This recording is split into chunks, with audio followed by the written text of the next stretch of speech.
when you want to decide to become a full time trader, நீங்கள் ஒரு at least ஒரு 1 இயர்க்காக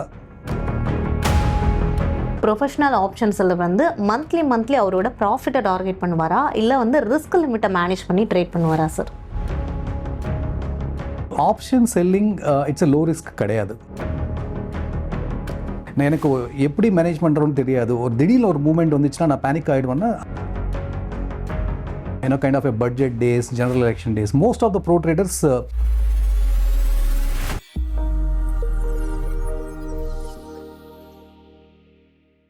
Zebu நேயர்களுக்கு வணக்கம். ஆப்ஷன் செல்லிங்ல மாசம் சம்பளம் மாதிரி இன்கம் வருமா அப்படின்னு நிறைய பேர் சொல்லியிருப்பாங்க. சோஷியல் மீடியால monthly income, regular cash flow இந்த மாதிரியான வேர்ட்ஸ் எல்லாம் கேட்டிருப்பீங்க. ஸோ இது ப்ராக்டிகலி பாசிபிளா, ரெகுலரா மந்த்லி இன்கம் மாதிரி அந்த இன்கம் வருமா அப்படின்ற விஷயங்களை இன்னைக்கு நமக்கு எக்ஸ்பிளைன் பண்றதுக்காக நம்ம கூட இணைஞ்சிருக்காங்க full time trader MR. Reddy. So நம்ம சார் வெல்கம் பண்ணிட்டு அவர்கிட்ட பேசலாம். வணக்கம் சார். வணக்கங்க சார். இப்போ வந்து ஆப்ஷன் செல்லிங் மூலமாக வந்து மாதம் வந்து ஒரு கன்சிஸ்டன்டான சேலரி வந்து இன்கம் நம்மளால் எடுக்க முடியும் அப்படின்னு சொல்கிறாங்க. இது ப்ராக்டிகலி பாசிபிளா? இது சாத்தியமா? நீங்கள் சேலரி மாதிரி கேட்டிங்கன்னா அப்படி பண்ணிங்கன்னா எல்லோரும் ட்ரேடிங்குள்ளே வருவாங்க. So it may not be possible. But ஆனால் கன்சிஸ்டன்ட் ரிட்டர்ன்ஸ்ன்றது எடுக்கலாம். பட் அந்த கன்சிஸ்டன்ட்ன்றது depends on what style of trading நீங்கள் என்ன பண்ணுறீங்க. ஸோ இன்ட்ராடே ட்ரேடருக்கு வந்து ஒரு பார்த்தீங்கன்னா ஒரு 5 நாள் எவ்ரிடே ட்ரேட் பண்ணுறாங்க. ஸோ ஒரு 3 days லூஸ் பண்ணுறாங்க, ஒரு 2 days ப்ராஃபிட் பண்ணுறாங்க. So but overall at the end of the week if is in a profitable status, so அது ஒரு கன்சிஸ்டன்சி. ஒரு வீக்லி அது நான் சொல்கிறது என்னென்னா, ஒரு இன்ட்ராடே ட்ரேடர் வந்து at the end of the week if is closing in a positive note, ஓகேங்களா, அது வந்து ஒரு கன்சிஸ்டன்சி. பட் அதே நீங்கள் ஒரு positional trader, so who trades in a weekly options இல்லைனா மந்த்லி ஆப்ஷன்ஸ் வச்சுக்கோங்க. ஸோ டிபெண்டிங் ஆன் அந்த மந்த் வோலட்டாலிட்டி அதெல்லாம் நீங்கள் பார்த்தீங்கன்னா, so it may not be possible to close the month every month with a positive note. நீங்கள் same ஒரு ப்ராஃபிட்னு எடுக்க முடியாது. நீங்கள் ஈவன் ஒரு ஜீரோடிடி இல்லை எக்ஸ்பைரி டேட் ட்ரேடிங் மட்டுமே பண்ணுறீங்க, இன்ட்ராடே கூட பண்ணுறீங்க. ஸோ ஃபார் எக்ஸாம்பிள் இப்போது நீங்கள் பார்த்தீங்கன்னா February and March was the Iran US அந்த கான்ஃப்ளிக்னால so markets far too volatile. அந்த டைமில் ஈவன் காமோடிட்டிஸ் ட்ரேட் பண்ணுறவங்க, குரூடு, கோல்டு என்ன வேணாலும் இருக்கட்டும், எல்லாமே டிஸ்டர்ப்ட் ஆயிடுச்சு. ஸோ அந்த மாதிரி டைம்ஸில் நீங்கள் கண்டிப்பாக வந்து கன்சிஸ்டண்ட்டாக நீங்கள் எடுக்க முடியாது. So answer is it is possible but not possible every month. But ஆனால் நீங்கள் ஒரு நல்ல சிஸ்டம் இருக்கி, இல்லை நீங்கள் டிஸ்கிரிப்ஷனல் ட்ரேடாக இருந்தாலும் நீங்கள் நல்ல டிசிப்ளின்டாக பண்ணுறீங்க, நல்ல ரூல்ஸ் வச்சுருக்கீங்க, நீங்கள் ரூல்ஸ் ஃபாலோ பண்ணுறீங்க, நீங்கள் கண்டினியூஸாக வந்து சிஸ்டம் இம்ப்ரூவ் பண்ணுறீங்க. So you are cautious about the drawdowns, நீங்கள் ரிஸ்க் நல்லா மேனேஜ் பண்ணுறீங்க. இது எல்லாமே பண்ணும்போது வந்து அட்லீஸ்ட் நீங்கள் even if you trade only the expiries நீங்கள் பார்த்தீங்கன்னா எவ்ரி குவார்ட்டர் வந்து ஒரு பாசிட்டிவ் நோட்டில் முடிக்கலாம், ஓகேங்க. அதுக்கப்புறம் வந்து டிபெண்டிங் ஆன் த ரிஸ்க் நீங்கள் எவ்வளோ எடுக்கிறதுக்கு ரெடியாக இருக்கீங்க, அது பொறுத்த வரைக்கும் உங்கள் ரிவார்டு கூட சேஞ்ச் ஆகும், ஓகேங்களா. இப்போ நீங்கள் என்ன கேட்டிங்கன்னா, ஸோ நான் வந்து எவ்ரி குவார்ட்டர் நான் வந்து most of the months it will either end positive, இல்லைனா ஒரு ஃப்ளாட்டாக கூட சில times very rarely it will close. But நான் வந்து I don't look for a monthly income. நான் வந்து எவ்ரி குவார்ட்டர் வந்து ஒரு 6 to 8% அந்த மாதிரி ரிட்டர்ன்ஸ் வந்தால் போதும். ஸோ அது வந்து நான் கன்சிஸ்டண்ட்டாக இது வரைக்கும் I was able to make it. But future-ல வருமானது வந்து back test report is suggesting me that I can make it. But அப்படியே நம்ம ஜஸ்ட் பேக் டெஸ்ட் ரிப்போர்ட் படி நம்ம சைலண்டாக இருக்க முடியாது. மார்க்கெட் ரிஜைம்ஸ்ன்றது வந்து எவ்ரி 3 months 6 months சேஞ்ச் ஆகிட்டே இருக்கும். அதுக்கு தகுந்த மாதிரி நம்ம ஸ்ட்ராட்டஜி கூட, ஐ எம் நாட் சேயிங் நீங்கள் ஒரு 50 ஸ்ட்ராட்டஜி வச்சுருக்கீங்க இல்லை ஒரு 10 ஸ்ட்ராட்டஜி வச்சுருக்கீங்கன்னா அந்த 10 ஸ்ட்ராட்டஜிஸ் வந்து நெக்ஸ்ட் 3 monthsல சேஞ்ச் பண்ண தேவையில்லை. அட்லீஸ்ட் 1 or 2 ஸ்ட்ராட்டஜிஸ் கொஞ்சம் இம்ப்ரூவ் பண்ணணும். ரொம்ப வீக்காக இருக்கு, அதாவது வந்து ட்ராடவுன் வந்து ரொம்ப அதிகமாக போகுது, ரொம்ப நாளாக ரெக்கவர் பண்ணலைன்னா அந்த மாதிரி how you can tackle them, இது எப்படி இம்ப்ரூவ் பண்ணலாம், இது தூக்கிட்டு வேறு ஏதோ ஸ்ட்ராட்டஜி எடுத்துன்னு வரலாமா, இது எல்லாமே பார்க்கணும். ஸோ அப்போ தான் நீங்கள் ஒரு கன்சிஸ்டன்ட் இன்கம் ஜென்ரேட் பண்ண முடியும். Okay sir. அப்போ வந்து என்ன மாதிரியான ஒரு ரிட்டர்ன் வந்து நம்ம எக்ஸ்பெக்ட் பண்ணலாம்? அன்ரியலிஸ்டிக்கான எக்ஸ்பெக்டேஷன் இல்லாமல் எவ்வளோ ரிட்டர்ன் வந்து நம்மளால் எக்ஸ்பெக்ட் பண்ண முடியும்? இல்லை ஆப்ஷன் செல்லிங்கில் வந்து அதாவதுங்க, ஸோ நீங்கள் it maybe a broader range. நீங்கள் ரியலிஸ்டிக்கானு பார்த்தீங்கன்னா ஒரு இயருக்கு வந்து ஒரு 18 to 30% வந்து if you have a good setup it is possible, ஓகேங்களா. So it is possible consistently to make year on year. அதுக்கு மேலும் நீங்கள் பண்ண முடியுமானா very few people make. So people make 40 even 50% returns also. But அதுக்கு வந்து you need to take a more risk, okay. அதாவது வந்து இப்போ 18 to 30% returns, I mean if you in order to make 18 to 30% return நீங்கள் ஒரு 3 to 5% maximum drawdown accept பண்ணாலே போதும். But ஆனால் நீங்கள் 50 to 60% இந்த மாதிரி ரிட்டர்ன்ஸ் எடுக்கணும்னா it may not be possible every time. ஏன்னா market also should support. But if you have a very good strategies, but அதுக்கு வந்து நீங்கள் மேக்ஸிமம் ட்ராடவுன் ஒரு 10, 15, even 20% ஆக்செப்ட் பண்ணுற மாதிரி இருக்கும். So it is possible to make a higher profit, it is possible to make a lower profit. But நீங்கள் ப்ராக்டிக்கலாக நீங்கள் ஒரு லார்ஜ் பிக்சரில் பார்த்தீங்கன்னா 18 to 30% is possible for option seller still. Okay sir, இப்போ வந்து நிறைய பேர் என்ன நினைக்கிறாங்கன்னா ஆப்ஷன் செல்லிங் வந்து ஒரு லோ ரிஸ்க் ஸ்ட்ராட்டஜி அப்படின்னு நினைக்கிறாங்க. ஆப்ஷன் செல்லிங்கில் இருக்க பிக்கஸ்ட் ரிஸ்க் என்ன சார்? ஆப்ஷன் செல்லிங் வந்து லோ ரிஸ்க் ஸ்ட்ராட்டஜி கிடையாதுங்க. அண்ட் ஃபர்ஸ்ட் ஆஃப் ஆல் இதுக்கு முன்னால் வந்து 18 to 30% whatever I said it's for year. ஏன்னா சில people they still think you can make 80 to 30% per month also. I wanted to clarify that. Second thing வந்து option selling it's a low risk கிடையாது. If you do not know how to manage risk, it is not at all low risk. ஓகேங்களா? In fact நீங்கள் options பையராக இருந்தால் நீங்கள் maximum ரிஸ்க்கே வந்து whatever the money you are paying for the premium, that is what you can maximum loose.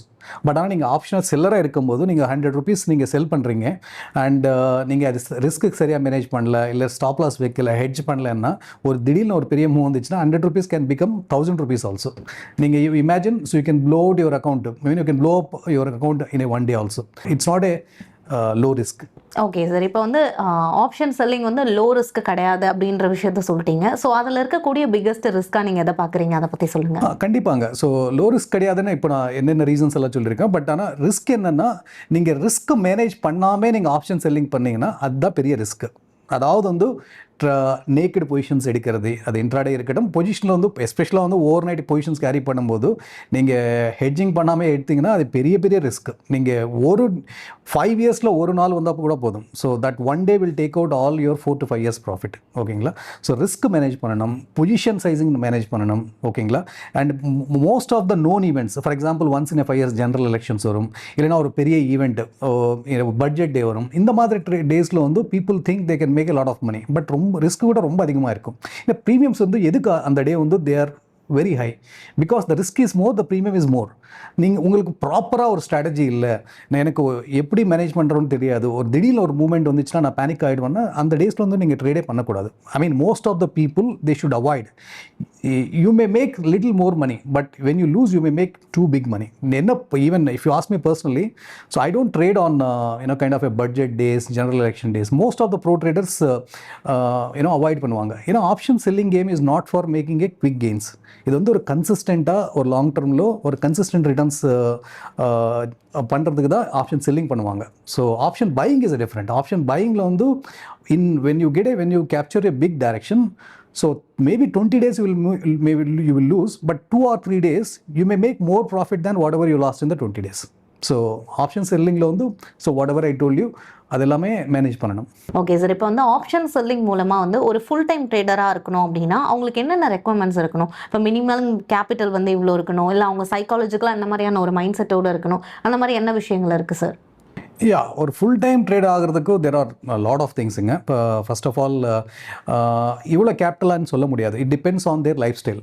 ஓகேங்களா? நீங்கள் ஒரு let's you are spending or your needs demand, I mean ஒரு 3 lakhs per month வச்சுக்கோங்க, depending on the house where you are living, the EMIs எல்லாமேனா, அப்போ வந்து உங்களுக்கு நீங்கள் ஃபுல் டைம் வரணும்னா you should be able to make 3 lakhs per month. ஓகேங்களா? ஒரு 3 lakhs per month நீங்கள் if you want to generate, unless you have A 1 crore capital, நீங்கள் 1 crore கேபிட்டல் இருக்கி அதில் நீங்கள் 36 lakhs நீங்கள் 36% நெட் ரிட்டர்ன் ஜென்ரேட் பண்ண முடியும். ஓகே, அந்த அளவுக்கு நீங்கள் ஸ்ட்ராட்டஜி வச்சுருக்கீங்கன்னா அப்போ தான் உங்கள் நீங்கள் 3 lakhs per month நீங்கள் ஜென்ரேட் பண்ணலாம். ஓகே, நம்ம வந்து இந்த மாதிரி எக்ஸாம்பிள் வேண்டாம். ஒரு even for the person let's say ஒரு எவ்ரி மந்த் ஒரு 1 lakh ரெகுலராக தேவைப்படும், அந்த மாதிரி வச்சுக்கோங்க. ஸோ அப்போ வந்து அவங்க ஃபஸ்ட்டு வந்து ஒரு ஃபுல் டைம் ட்ரேடர் ஆகிறதுக்கு ஃபர்ஸ்ட் ஆஃப் ஆல் வந்து வெரி இம்பார்ட்டன்ட் திங் வந்து they should not have too many commitments. அதாவது வந்து இஎம்ஐ. ஓகேங்களா? You're a full time trader, there is no guarantee, there will be some odd months. அந்த டைமில் வந்து உங்களுக்கு ரிட்டர்ன்ஸ் நீங்கள் ட்ரேடிங்கில் வந்து எதுவுமே ஜென்ரேட் பண்ண முடியாது. பட் ஆனால் உங்களுக்கு வந்து அந்த இஎம்ஐ ப்ரெஷர் அதெல்லாமே இருக்கும். ஸோ அந்த மாதிரி டைமில் வந்து it will add more pressure to you. நீங்கள் ப்ரெஷரில் ஒர்க் பண்ணிங்கன்னா எப்போவுமே வந்து அந்தளவுக்கு ரைட்டாக அவுட்புட் வராது. ஓகேங்களா? அண்ட் அதுக்கப்புறம் வந்து எப்போவுமே when you want to decide to become a full time trader, நீங்கள் ஒரு அட்லீஸ்ட் ஒரு 1 yearக்காக சேவிங்ஸ் வச்சுக்கணும். ஓகேங்களா? ஸோ எவ்ரி மந்த் உங்களுக்கு ஒரு 12 lakhs தேவைப்படும், எவ்ரி மந்த் 1 lakh தேவைப்படும்னா at least you should have a reserves, cash reserves. It should be a cash. ஓகேங்களா. ஒரு லிக்விட் கேஷ் வந்து ஒரு 15 lakhs ஒரு 18 lakhs ஆகுது அட்லீஸ்ட் நீங்கள் வச்சுக்கணும். So these are the basic things. இது இல்லாமல் வந்து மோஸ்ட் இம்பார்ட்டன்ட் திங் வந்து நீங்கள் எக்ஸ்பெரிமெண்ட் பண்ணக்கூடாது. நீங்கள் ஒரு ஃபுல் டைம் ட்ரேடர் ஆகிறதுக்கு முன்னாடி ஒரு அட்லீஸ்ட் ஒரு 2 years or 1 year or 6 months ஆகுது அட்லீஸ்ட் வேர் மினிமம் நீங்கள் கன்சிஸ்டண்ட்டாக நீங்கள் ப்ராஃபிட் எடுத்திருக்கணும். ஓகேங்களா. So it should not be like going to take a risk. ஓகேங்களா. ஒரு ப்ரூவ்டு ஸ்ட்ராட்டஜி வச்சுருக்கணும். ஓகே, நான் ஒரு 3 yearsஆக ட்ரேட் பண்ணுறேன், இல்லை நான் ஒரு 5 yearsஆக ட்ரேட் பண்ணுறேன். பட் ஆனால் இந்த லாஸ்ட் 12 yearsல வந்து நான் கன்சிஸ்டண்ட்டாக பண்ணுறேன். இர்ரெஸ்பெக்டிவ் ஆஃப் மார்க்கெட் கண்டிஷன்ஸ் வந்து நான் கன்சிஸ்டண்ட்டாக பண்ணுறேன். So if you're discretionary traders, I have seen my emotions across the different market conditions. நான் பொசிஷன் சைஸிங் கரெக்டாக பண்ணுறேன். ரொம்ப வோல்டைலாக இருந்தால் நான் லாஸ் வந்து கரெக்ட் டைமில் கட் பண்ணுறேன். டிஸ்கிரிஷனரி ட்ரேடர் இருந்தால், அதாவது சிஸ்டம் ட்ரேடராக இருந்தால், so I have a bigger wider setup. I have a multiple strategies, non correlated இருக்குது. எல்லாமே எல்லா டிஃப்ரெண்ட் கண்டிஷன்ஸு அட்லீஸ்ட் மேனேஜ் பண்ணுறதுக்கு to come out with minimal லாஸ்க்கு வந்து என்கிட்ட அந்த மாதிரி செட்டப் இருக்குது. அண்ட் எனக்கு வந்து அந்த நாலேஜ், ஈவன் மார்க்கெட் ரிசைம் சேஞ்ச் ஆனாலும் அது டேக்கிள் பண்ணி அதுக்கு திருப்பி ஸ்ட்ராட்டஜிஸ் பில்ட் பண்ணி ப்ராஃபிட்டில் கண்டினியூ ஆகிறதுக்கு எனக்கு ஒரு நாலேஜ் இருக்குது. ப்ளஸ் புதுசாக டிஃப்ரெண்ட் ஸ்கில்ஸ் வரும். ஸோ ஓகேங்களா. ஸோ மார்க்கெட் சேஞ்ச் ஆகும், இப்போ ஏஎல்லாம் வருது. So when people start using the AI, so they can able to build the much more strategies at less time. அந்த மாதிரி வரும்போது, so then your existing strategies may give a less return. So அந்த மாதிரி வரும்போது நீங்கள் how you can able to tackle that. நீங்கள் கூட probably you need to learn at some point of time to be good, to be in a good position in a market. When you are a professional trader, when you are a full-time trader, you should be conscious about all these things. ஓகேங்களா. So இந்த மாதிரி இது எல்லாமே இருந்தால் தான் நீங்கள் ஒரு decision எடுக்கணும். சும்மா நீங்கள் ஒரு 1 month 2 months 3 months பார்த்துட்டு ஸோ நானும் ஒரு ஃபுல் டைம் ட்ரேடர் ஆகலாம் அப்படி பண்ணக்கூடாது. So they should have a cash reserves, they should have a good financial setup. அது அசெட்ஸாக இருக்கலாம், ஒரு லேண்ட் இருக்கலாம், வீடு இருக்கலாம். And they should not have too many commitments. ஓகேங்களா. And depending on their lifestyle, they should decide whether their capital will be sufficient for them to live with the money you can make out of the trading. So எல்லாம் பார்த்துட்டு தான் பண்ணணும். Okay sir, இப்போ வந்து option sellers வந்து நிறைய வந்து win rate அதிகமாக இருக்கிறதே பார்க்க முடியுது. சில டைமில் வந்து அக்கௌண்ட் வந்து ப்ளோ அப்பையும் சந்திக்கிறாங்க. ஸோ வந்து ஸ்மால் ப்ராஃபிட் வருது, நிறைய வந்து அக்கௌண்ட் வந்து ப்ளோ அப் ஆகுது. இந்த மாதிரி சுச்சுவேஷன் வந்து ஃபேஸ் பண்ணுறாங்க. ஸோ இதுக்கான ரீசன் என்ன, அதை பற்றி சொல்லுங்கள் சார். வின் ரேட்ன்றது வந்து ஒன் ஆஃப் த நீங்கள் பேக் டெஸ்ட் பண்ணதுக்கப்புறம் வந்து one of the important parameter for you to look. ஓகேங்களா. ஸோ வின் ரேட் 50 இருக்கலாம், 60 இருக்கலாம், 80, 90, ஈவன் 95% வின் ரேட் இருக்கிற சிஸ்டம் கூட வச்சுருக்காங்க. ஓகே. ஆனால் வின் ரேட் வந்து நீங்கள் எப்போவுமே தனியாக பார்க்கக்கூடாது. ஓகேங்களா. ஸோ நான் ஒரு எக்ஸாம்பிள் சொல்கிறேன். ஸோ ஒரு சிஸ்டம் ஏ இருக்குது, சிஸ்டம் பி இருக்குது. ஒரு சிஸ்டம் ஏக்கு வந்து ஒரு 90% வின் ரேட்னு வச்சுக்கோங்க. அதில் அட்வான்டேஜ் என்னென்னா உங்களுக்கு ரொம்ப கான்ஃபிடன்ஸ் இருக்கும். ஏன்னா மோஸ்ட் ஆஃப் த டேஸ் நீங்கள் 100 days ட்ரேட் பண்ணுறீங்கன்னா 90 days ப்ராஃபிட்டபுளாக இருக்கும். ஸோ எங்கே பார்த்தாலும் க்ரீனாக தெரியும், அது ஒரு ஹாப்பியாக இருக்கும். பட் ஆனால் லெட்ஸே அந்த சிஸ்டம் வந்து ஆவரேஜ் ப்ராஃபிட் பர் டே அது வந்து ஒரு 200 rupees தான் கொடுக்குது வச்சுக்கோங்க. ஓகேங்களா. ஸோ பட் ஆனால் ஒரு சிஸ்டம் பி இருக்குது, அதோட வின் ரேட் வந்து 70% தான். பட் ஆனால் ஆவரேஜ் ப்ராஃபிட் பர் டே பார்த்தீங்கன்னா 550 or 600 rupees இருக்குது. ஓகேங்களா. ஸோ நீங்கள் அப்போ சிஸ்டம் ஏ ட்ரேட் பண்ணுறீங்களா, சிஸ்டம் பி ட்ரேட் பண்ணுறீங்களா, அப்போ பார்த்தீங்கன்னா ஸோ ஓவரால் நீங்கள் பார்க்கும்போது system B is better than system A. And apart from this, you need to look at the other parameters, reward to risk ratio, max drawdown. இதெல்லாமே பார்க்கணும். இதெல்லாமே பார்த்ததுக்கப்புறம் தான் நீங்கள் வின் ரேட்டு இம்பார்ட்டண்ட்டாக இல்லை வின் ரேட் கம்மியாக இருந்தால் பெட்டரா இல்லை அதிகமாக இருந்தால் பெட்டரான்றது டிசைட் பண்ணணும். Win rate is important, but not when your average profit is going down. ஓகேங்களா. ஸோ எனக்கு சின்ன ப்ராஃபிட்டாக வந்தாலும் பரவாயில்ல, வின் ரேட் ரொம்ப அதிகமாக இருக்கணுமோனே அந்த மாதிரி ட்ரேட் பண்ணக்கூடாது. ஸோ நீங்கள் ஒரு ரிஸ்க் எடுத்துகிட்டே மார்க்கெட்டில் இருந்து ட்ரேட் பண்ணும்போது நீங்கள் you should make some decent money. அந்த டீசென்ட்ன்றது வந்து it may make like at least 1.5% or 2% per month. ஓகேங்களா. So that is the one thing. Okay sir, இப்போ வந்து நிறைய அக்கௌண்ட் வந்து ப்ளோ அப் ஆகிறது நம்மளால் பார்க்க முடியுது, அதை பற்றி சொன்னீங்க. இப்போ ஸ்மால் ப்ராஃபிட் கிடைக்குது, அதில் வந்து நிறைய வந்து லாஸஸ் வந்து நம்மளால் பார்க்க முடியுது. அதை எப்படி நம்ம ஹேண்டில் பண்ணுறது சார்? ஓகே. ஸோ இப்போ இதுக்கு முன்னால் சொன்ன எக்ஸாம்பிளே பார்த்தீங்கன்னா, ஸோ நான் வின் ரேட் பற்றி ரொம்ப சொன்னேன்ல உங்களுக்கு. ஸோ சேம் பாருங்கள், இப்போது வின் ரேட் வந்து ஒரு 90%, பட் ப்ராஃபிட் பர் டே வந்து ஒரு 200 rupees. பட் ஆனால் ஆவரேஜ் லாஸ் பர் ட்ரேட் என்று பார்த்தீங்கன்னா சில டைம்ஸ் வந்து the people will accept even 2000, 2500. I have seen the systems. Okay, நீங்கள் 90% of the times when you are making நீங்கள் வந்து ஒரு 200-150 ருபீஸ் தான் பண்ணுறீங்க. பட் ஆனால் அந்த 10% லாஸ் வரும்போது 2000, 3000, 4000 கூட நீங்கள் வாங்குறீங்க, ஐ மீன் எடுக்கிறீங்கன்னா, so that is the classic case for blowing up your account. அதனால் எப்போவுமே வந்து so your system should be overall composed. ஓகேங்களா? ஸோ வின் ரேட் மட்டுமே அதிகமாக இருந்து சின்ன average less average per day அந்த மாதிரி இருக்கக்கூடாது. It should be meaningful. நீங்கள் ஒரு எக்ஸ்பெக்டன்சி ஒரு டீசெண்டாக ஒரு அட்லீஸ்ட் நான் சொல்கிறது வந்து ஒரு 0.4 மேலே இருக்கணும். நீங்கள் ஒரு சிங்கிள் ஸ்ட்ராட்டஜி ட்ரேட் பண்ணுறீங்கன்னா, இஃப் யூ ஆர் ட்ரேடிங் ஒரு 10 ஸ்ட்ராட்டஜிஸ் ட்ரேட் பண்ணுறீங்கன்னா ஒரு 1 மேலே எக்ஸ்பெக்டன்சின்றது வந்து I mean win ratio losing ratio எல்லாம் வச்சு பண்ணுவாங்க. Generally I mean if it is anything above 0.4 is good. 1 மேலே இருக்குன்னா ரொம்ப நல்லது. ஓகேங்களா? அதுக்கப்புறம் வந்து reward risk. So reward risk வந்து ஒரு நல்ல ரிவார்ட் ரிஸ்க் இருக்கணும், அட்லீஸ்ட் 2:1 இந்த மாதிரி. ஸோ இந்த மாதிரி கம்பைண்டாக ஓவராலாக பார்க்கணும். மேக்ஸ் ட்ராடவுன் வந்து கொஞ்சம் கம்ஃபர்டபுளாக இருக்கணும். ஸோ அதாவது வந்து நீங்கள் நான் ஒரு for example I want to make some 24% per return per annum பண்ணி நீங்கள் பார்த்தீங்கன்னா, then you should not have maximum drawdown by 20%. At least it should be somewhere around ஒரு 5% இருந்தால் அது கம்ஃபர்டபுளாக இருக்கும். ஸோ இது எல்லாமே நீங்கள் பேக் டெஸ்ட் பண்ணும்போது நிறைய பேர் என்ன பண்ணுவாங்கன்னா, ஸோ இப்போ கூட பேக் டெஸ்ட் பண்ணதுக்கப்புறம் first thing they will look at is எவ்வளோ ப்ராஃபிட் வருதுன்னு பார்ப்பாங்க. ஸோ அது இம்பார்ட்டன்ட் கிடையாது, ப்ராஃபிட்டோட எவ்வளோ ரிஸ்க் இருக்கு.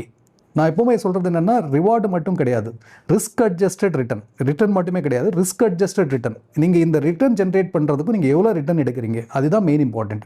நீங்கள் இது கரெக்டாக புரிஞ்சுக்கிட்டு நீங்கள் சிஸ்டம் பில்ட் பண்ணிங்கன்னா, நீங்கள் லாங் ரனில் வந்து you can B A consistent and successful trader. Okay sir, இப்போ வந்து மந்த்லி இன்கம் வந்து ஜென்ரேட் பண்ணுறதுக்கு தீட்டாவை மொத்தம் நம்ம பார்த்தா போதுமா, இல்லை டெல்டா காமா அதையுமே நம்ம பார்க்கணுமா சார்?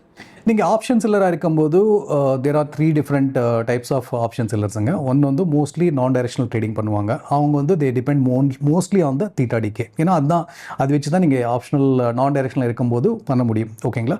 செகண்ட் டைப் வந்து டைரக்ஷனல் ட்ரேட் பண்ணுவாங்க. அதாவது வந்து மேலே போனால் புட் செல் பண்ணுவாங்க, இல்லைன்னா புட் கிரெடிட் ஸ்ப்ரெட், ஐ மீன் இந்த கிரெடிட் ஸ்ப்ரெட்ஸ் செல் பண்ணுவாங்க. இல்லை கீழே வரும்போது கால் செல் பண்ணுவாங்க, இல்லைனா கால் ஹெட்ஜ் பண்ணி ஐ மீன் கிரெடிட் ஸ்ப்ரெட்ஸ் பேசிக்கலாக அது செல் பண்ணுவாங்க. தேர்டு டைப் வந்து ஆப்ஷன்ஸ் பையிங்கிலோ இல்லைனா ஒரு காமா ப்ளே பண்ணி, இல்லைனா ஒரு ஸ்பைக் ஆகும்போது அது ஷார்ட் பண்ணி காமா ஸ்கேல்பிங்னு சொல்லுவாங்க, இல்லை ஐவி ஷார்ட்டிங்னு சொல்லுவாங்க. இந்த மாதிரி கூட இருப்பாங்க. ஸோ இது வந்து the probability of making profit இந்த தேர்ட் இதில் வந்து I mean you can't put all your capital there. But ஆனால் யூ கேன் ஹேவ் அட்லீஸ்ட் நீங்கள் ஓவரால் சிஸ்டமில் பார்த்தீங்கன்னா ஒரு 10-20% வச்சுக்கலாம். ஸோ இப்போ நான் சொன்ன வந்து ஆல் த 3 இம்பார்ட்டன்ட். பட் இதில் வந்து theta I will give a more weightage to theta. ஏன்னா நீங்கள் ஒரு கன்சிஸ்டன்ட் ட்ரேடிங் எடுக்கணும், கன்சிஸ்டண்ட்டாக ப்ராஃபிட்ஸ் பண்ணணும்னா mostly people will go for a non directional. But நீங்கள் நான் டைரெக்ஷனல் சொன்னீங்கன்னா, நீங்கள் நான் டைரெக்ஷன் அந்த ட்ரேடு எண்டு வரைக்கும் நீங்கள் நான் டைரெக்ஷனல் இருக்கிற தேவையில்லை. ஓகே, நீங்கள் ஒரு சின்ன ஸ்டாப் லாஸ் போட்டிங்கன்னா ஒரு டைரெக்ஷன் வந்து அந்த பக்கம் இப்போ மேலே ஒரு மூவ் வந்துச்சுன்னா அந்த கால் கட் ஆகும். Then it will convert into the directional. ஓகேங்களா? பெரிய ஸ்டாப் லாஸ் போட்டிங்கன்னா you are mainly trying to capture the theta decay. So அந்த மாதிரி நீங்கள் if you are giving a more weightage to theta decay, நீங்கள் ஒரு 50% strategies வந்து மெயினாக தீட்டா கேப்சர் பண்ணுற மாதிரி ஸ்ட்ராட்டஜிஸ் இருக்கலாம். அதுக்கப்புறம் வந்து நீங்கள் ஒரு 30% இல்லைனா ஒரு 20%, 20-30% டைரக்ஷன் கேப்சர் பண்ணுற மாதிரி ஸ்ட்ராட்டஜி வச்சுக்கலாம். ஒரு 10% வந்து மீன் ரிவர்ஷன் கான்செப்ட் என்னென்னா, இப்போ ஒரு ப்ரைஸ் வந்து 100 to 200 போயிடுச்சுன்னா, so there is a concept call it may come back to 150, மீனுக்கு ரிவர்ட் ஆகும்ன்றது. ஸோ அந்த மீன் ரிவர்ஷன் கேப்சர் பண்ணுறதுக்கு ஒரு ஸ்ட்ராட்டஜி வச்சுக்கலாம். சில டைம்ஸ் வந்து திடீர்னு வந்து ஒரு ஸ்பைக் வரும். ஓகேங்களா? ப்ரீமியம் டக்குன்னு ஸ்பைக் ஆகும், திருப்பி ஆகும். ஸோ இந்த ஐவி ஸ்பைக்குன்னு சொல்லுவாங்க. இந்த ஐவி ஸ்பைக் எப்படி ஷார்ட் பண்ணுறது, இதுக்கு ஒரு ஸ்ட்ராட்டஜி வச்சுக்கலாம். ஸோ இந்த மாதிரி நிறைய நீங்கள் காம்பினேஷன் பண்ணிங்கன்னா, so then you can make a consistent profit. உங்களுக்கு ஒரு ஸ்மூத் ஈக்விட்டி கர்வ் கிடைக்கும். ஸோ நீங்கள் தீட்டா டிகே மட்டுமே வச்சிங்கன்னா, ஸோ டைரக்ஷனல் டேஸில் வரும்போது இல்லை ஒரு ரொம்ப volatile இருக்கும்போது I mean your losses will be much bigger. So your system should be composed by the different types of strategies so that it can handle different conditions in the market. Okay sir, இப்போ வந்து ஒரு professional ஆப்ஷன்ஸில் வந்து monthly அவரோட ப்ராஃபிட்டை target பண்ணுவாரா, இல்லை வந்து risk லிமிட்டை மேனேஜ் பண்ணி ட்ரேட் பண்ணுவாரா சார்? நீங்கள் எப்போவுமே பார்த்தீங்கன்னா ஒரு ப்ரொஃபஷனல் ட்ரேடர் கிட்ட கேளுங்க. ஃபஸ்ட்டு நீங்கள் போய் கேட்டிங்கன்னா, ஒரு நியூபி ட்ரேடர் கிட்ட கேட்டிங்கன்னா அவங்க ஃபஸ்ட்டு இந்த கொஷின் வந்து ஸோ ஹவு மச் யூ மேக்னு கேட்பாங்க. நீங்கள் ரிட்டர்ன் எவ்வளோ எடுக்கிறீங்க. பட் நீங்கள் ப்ரொஃபஷனல் ட்ரேடர் கிட்ட கேட்டிங்கன்னா உங்கள் சிஸ்டம் ட்ராடவுன் என்னன்னு கேட்பாங்க. ஓகேங்களா? ஸோ நீங்கள் மேக்ஸிமம் என்னென்ன டைமில் வந்து மேக்ஸிமம் ரிஸ்க் ரியலைஸ் ஆகிருக்கீங்க, இந்த மாதிரி கொஷின்ஸ் தான் வரும். Yes, reward is important.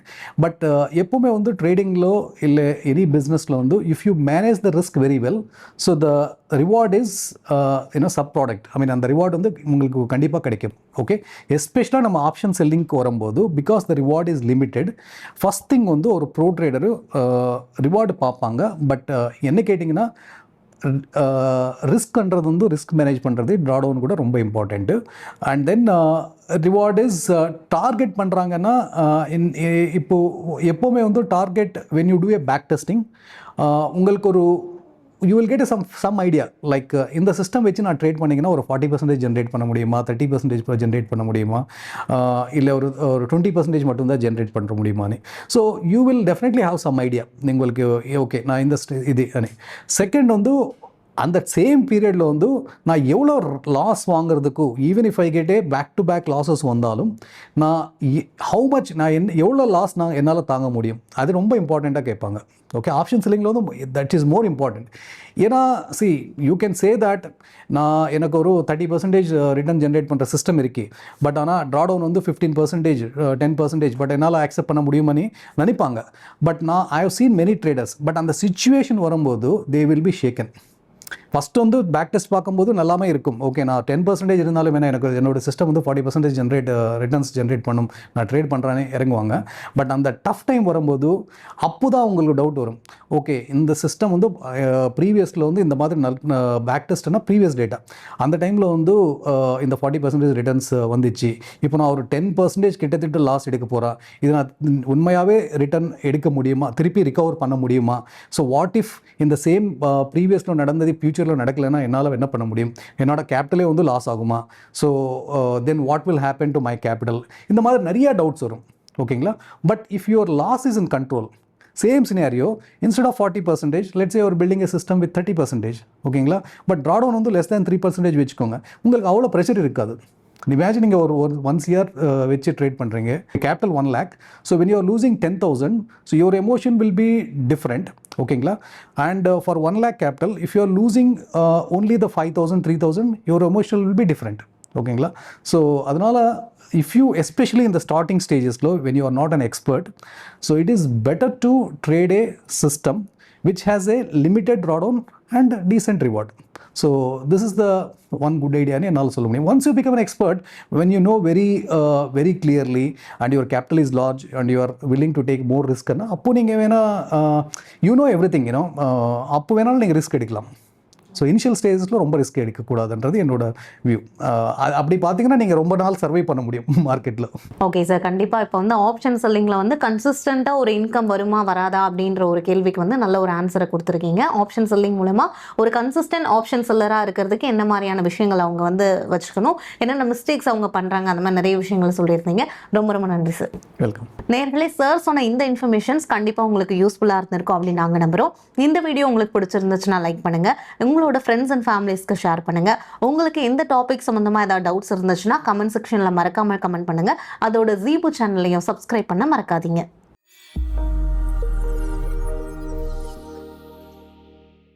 Investment in security markets are subject to market risk. Read all the related documents carefully before investing.